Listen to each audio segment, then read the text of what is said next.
En Afrique du Sud, le Parlement a élu ce jeudi Cyril Ramaphosa au poste de président de la République suite à la démission du très controversé Jacob Zuma. L'ex-chef d'État a été poussé vers la sortie par son propre parti.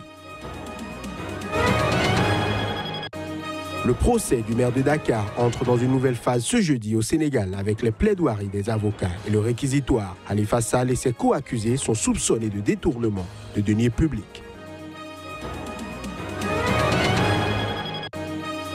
Enfin, Morgan Tsvangirai, le chef du principal parti d'opposition au Zimbabwe, est décédé des suites d'un cancer. L'annonce a été faite ce mercredi par Elias Munzuri, l'un des vice-présidents du parti.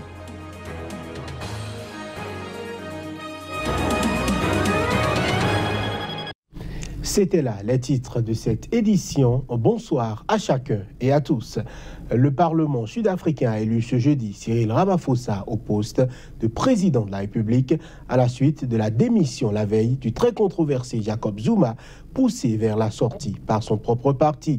Cyril Ramaphosa, chef du parti au pouvoir, le Congrès national africain ANC, est dûment élu président de la République d'Afrique du Sud, a déclaré le président de la Cour constitutionnelle, Mogoeng Mogoeng, sous les applaudissements des députés réunis en session extraordinaire. En l'absence d'un autre candidat face à Cyril Ramaphosa, Mogoeng Mogoeng l'a déclaré président de la République sans même procéder à un vote. Depuis son accession à la tête de l'ANC en décembre, Cyril Ramaphosa, 65 ans, tentait de se débarrasser au plus vite de Jacob Zuma, mêlé à plusieurs scandales de corruption. Son élection à la tête de l'État met fin à la crise politique causée par l'obstination de Jacob Zuma à ne pas quitter le pouvoir. On reste en Afrique du Sud où le très controversé ex-président Jacob Zuma a annoncé ce mercredi soir sa démission avec effet immédiat. Ce faisant, il se plie aux ordres de son parti, le Congrès national africain ANC. Reportage. Après des semaines d'un féroce combat avec son parti, le Congrès national africain, qui le menaçait d'un vote de défiance au Parlement, le président sud-africain Jacob Zuma a annoncé ce mercredi sa démission. Et ce, alors que son mandat n'expire que l'an prochain. Après une ultime bravade télévisée dans l'après-midi ce mercredi, le chef de l'État a mis fin en soirée à la crise qui paralysait le pays. Même si je suis en désaccord avec la direction de mon organisation, j'ai toujours été un membre discipliné du Congrès national africain.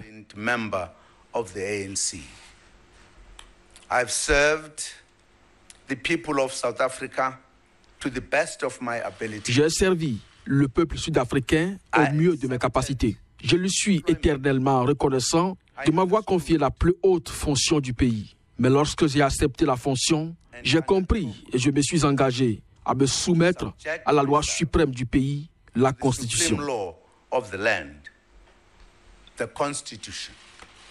I have therefore come to the decision to resign as president of Aucune vie ne doit être perdue en mon nom et l'ANC ne doit jamais être divisée en mon nom. Je suis donc venu à la décision de démissionner de mes fonctions de président de la République avec effet immédiat.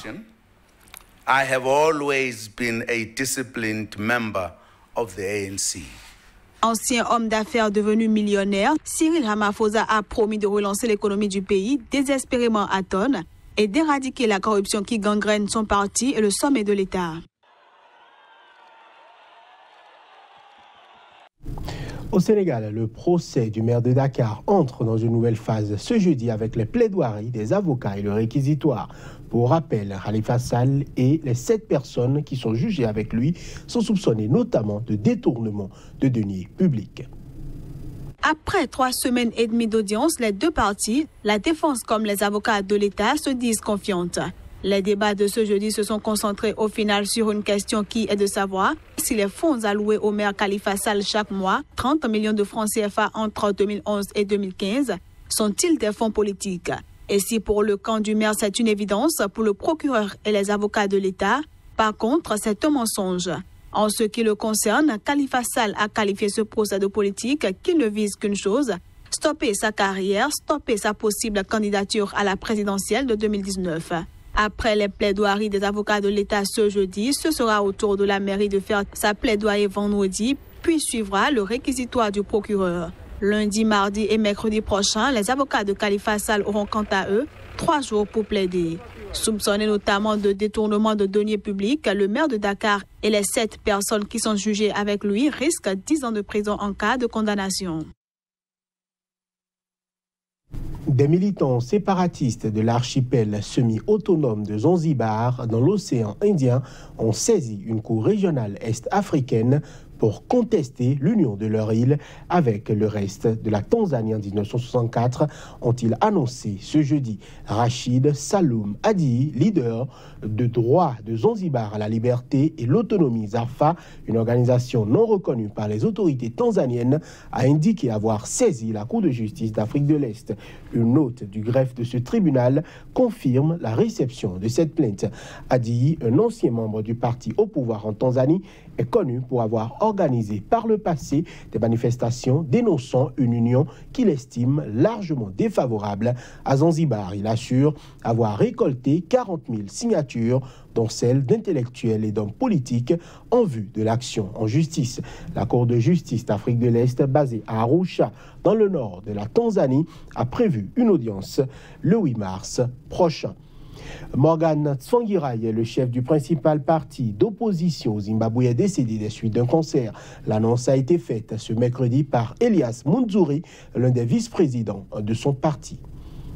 Opposant de longue date à Robert Mugabe, le leader du mouvement pour un changement démocratique, Morgan Tsvangirai, est décédé à 65 ans des suites d'un cancer dans un hôpital de Johannesburg où il était soigné. Il laisse un parti orphelin et affaibli par ses querelles internes. En effet, depuis des mois, le mouvement pour un changement démocratique se déchire en vue de sa succession. Suite à l'annonce de son décès, le parti au pouvoir, la ZANU-PF, a immédiatement fait part de ses condoléances.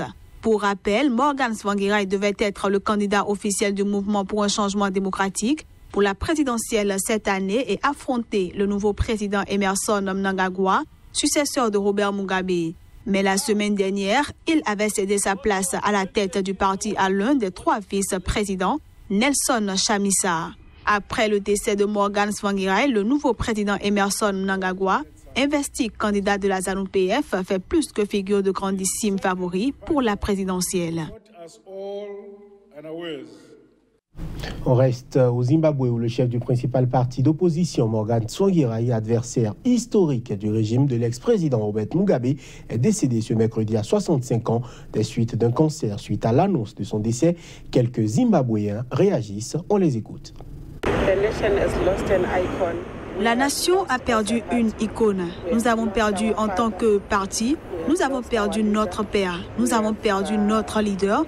Nous avons perdu, oh mon Dieu, je suis trop triste pour m'exprimer. Il aurait voulu gagner l'élection de 2018 et j'espère que les hauts dirigeants vont s'unifier et battre le parti ZANU-PF. Je sais que c'est ce qu'il aurait voulu. On ne veut pas nuire à son héritage. Tsvangirai était l'espoir des Zimbabwéens, de la jeune génération du Zimbabwe.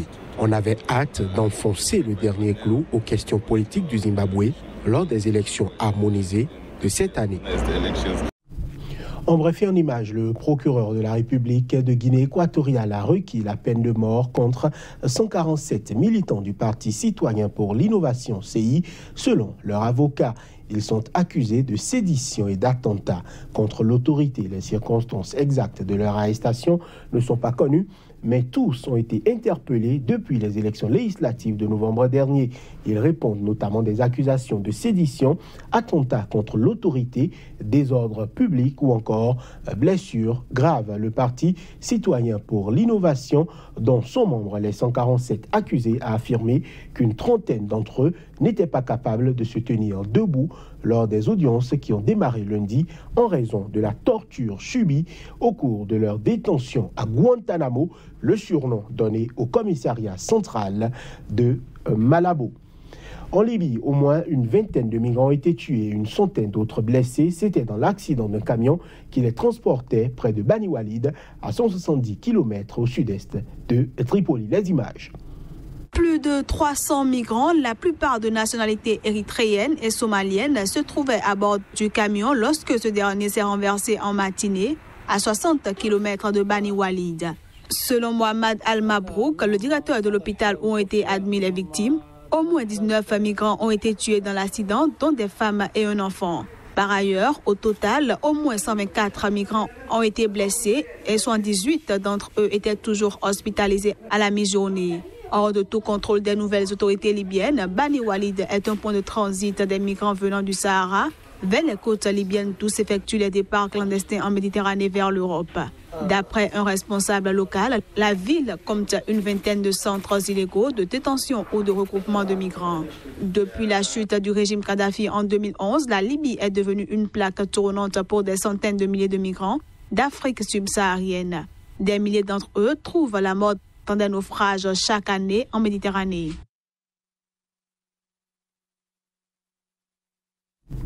On parle sport pour finir. Dans le nord-est de l'Angleterre, une association utilise le rugby à 13 et 16 acteurs afin de sensibiliser les supporters au bien-être mental.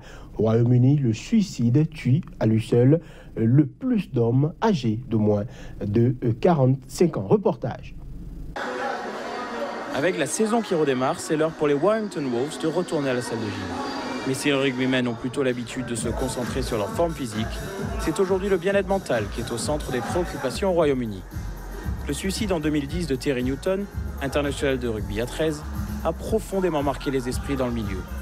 Les spécialistes de la santé mentale, férus du ballon ovale, ont donc lancé une initiative appelée Offload pour sensibiliser les joueurs et leurs fans sur la question. Nous avons demandé aux supporters en tribune s'ils seraient d'accord pour suivre un programme de bien-être mental, s'ils seraient prêts à le faire. On leur a demandé où ils se sentiraient à l'aise pour en parler. Les supporters de Warrington, Widnes et Salford ont tous répondu qu'ils viendraient au stade. Le vestiaire est un endroit parfait parce que les gens ont envie d'y être. Et leur parler de bien-être mental via d'anciens sportifs, c'est idéal pour captiver leur attention. Au Royaume-Uni, 3 suicides sur 4 sont commis par des hommes. Pour l'association derrière le programme Offload, cela s'explique notamment du fait que les hommes seraient moins susceptibles de rechercher de l'aide en cas de dépression. Les anciens joueurs et entraîneurs partagent leurs propres expériences sur la façon dont ils ont réussi à sortir la tête de l'eau ou à mieux gérer leur colère. Ian Smith est un ancien arbitre de rugby à 13. Pendant des années, il a souffert d'être vu comme un méchant lors des matchs. Quand je raconte mon histoire et que je vois la réaction des gars en face de moi, c'est comme si je faisais ma propre thérapie. J'ai l'impression d'être 10 fois plus grand et ça me donne une raison de me lever le matin. 3 équipes de rugby à 13 du nord-est de l'Angleterre proposent actuellement des séances d'offload. L'association a également été invitée à organiser des ateliers avec les clubs de football de Manchester United et West Ham, ainsi que dans certains clubs de football gaélique irlandais. Elle espère désormais que d'autres sports mettront en place des programmes similaires afin d'aider les hommes à se libérer du poids de la dépression. Voilà qui met un terme à cette édition. Merci de nous avoir suivis.